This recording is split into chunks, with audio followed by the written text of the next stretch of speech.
how to get your significant other on the same page with you. Music, marriage, love, chasing the dream without getting divorced. How to get your wife on the same page, your husband on the same page with your music.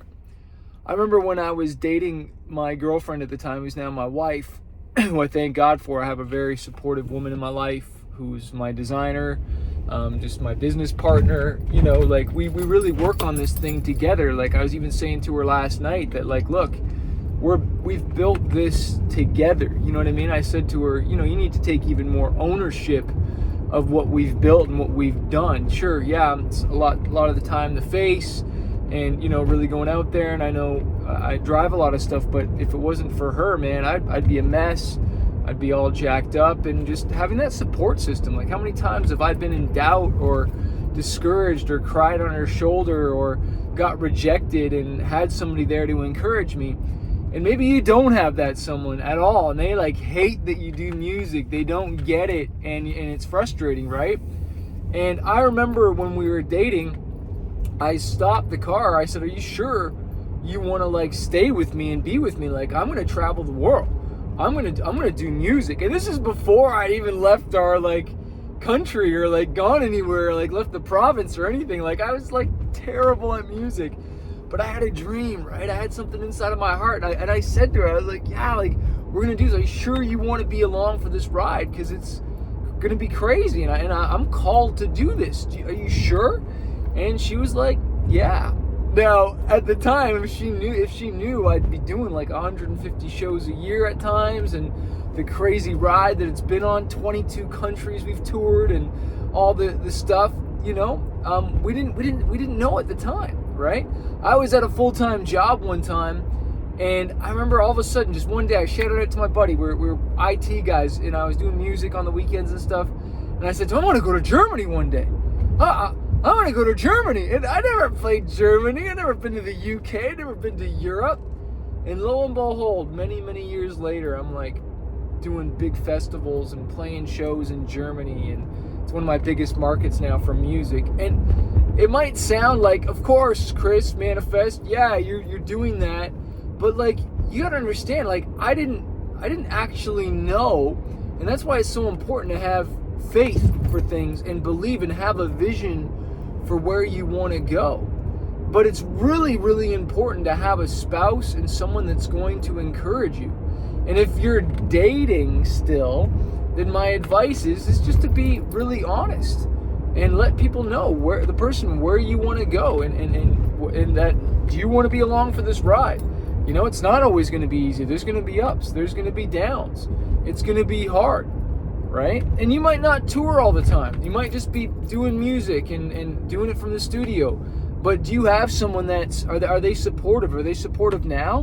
Because if they're not supportive now, they're not going to be supportive when you're married. If they're not really into it and really get it, then they're not going to get it just because you marry them. If anything, there's going to be bills. You got to make sure you know what their debt is and what their responsibility is with like money and stuff, because like that's a real thing when you get married, and being on the same page money wise, because like we were taking risks financially like you wouldn't believe.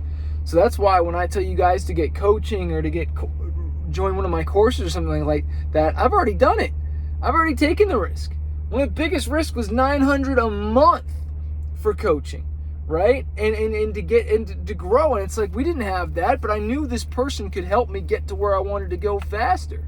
And I had to ask my wife, I'm like, I believe this dude can help us. And she was like, okay, let's go. Let's go, Chris. Let's go. $900 a month. Boom, let's go. And we did it. And we took the investment. And there's a lot of times where I should have listened to my wife more often. So many times I should have listened to her, and even she said like there's times where she was quiet and she should have spoken up, and we could have avoided a lot of pain. But one of the biggest ones, and I wrote about this in my book Fighter, 5 Keys to Conquering Fear and Reaching Your Dreams. Please get it and listen to it on Amazon, because I know it will help you out. But I don't know how many record deals we had signed at this point. But I was blowing up, and I was in a good position where I could negotiate finally. And there was a big advance on the table for us. It was big, 60 grand at the time. And I was like, kind of like, all eyeballed about it. And the label was selling a lot of records for us, and radio was working. And my wife was like, no, don't do it, don't do it. And yet you have these managers, oh, you should do it, you should do it. And certain people saying you should do it. My wife's like, don't do it, Chris, don't do it. And, you know, we ended up, what did I do? I took the advice of someone else instead of my wife. And that was one of the biggest mistakes I made. I shouldn't have re-signed, right? The next 2 records didn't sell well. They were rushed. There's a lot of stuff. We should have waited. Could have done something different. Should have owned them ourselves. Anyways, I'm not looking back or anything, but the point I'm trying to make is sometimes you want to listen to your significant other, especially men. Listen to your wives. They see things we don't see. They're your ride or die. You know what I'm saying? And the one thing I wanted to really bring up is, like, there is someone that you can find out there that's supportive of your dreams. And you should be together chasing things. And sometimes that's hard to be on the same page. I've been married for over 15 years and we're still not always on the same page, but we try to be as much as we can. We want to be one, because when one or more are together, God is in the midst. And a 3-corded strand is not easily broken. The devil hates marriage. The devil hates marriages that are on the same page. The devil hates marriages that are having sex and loving each other and encouraging each other. You know, it's amazing, and I wasn't going to say this, but, you know, the devil tries to get you to have sex as much as you can outside of marriage, and then you get married. He doesn't want you to, because he knows the bond and the connection and you being on the same page that brings. But this video isn't meant to be about sex. But anyways, you want to be on the same page with your spouse, because you don't want that stress. And I've been there where it's not cool. And for those of you guys or gals, all of a sudden you're having success and you're touring and you think you're God's gift to the world, and now you want to go cheat on your spouse. Don't do that. Don't do that. The person that rode with you through all the hard times and the tough times, and now you're just going to trade them in for a newer model. Just because she's turned 50, you're going to trade her in for 225s. Don't do that.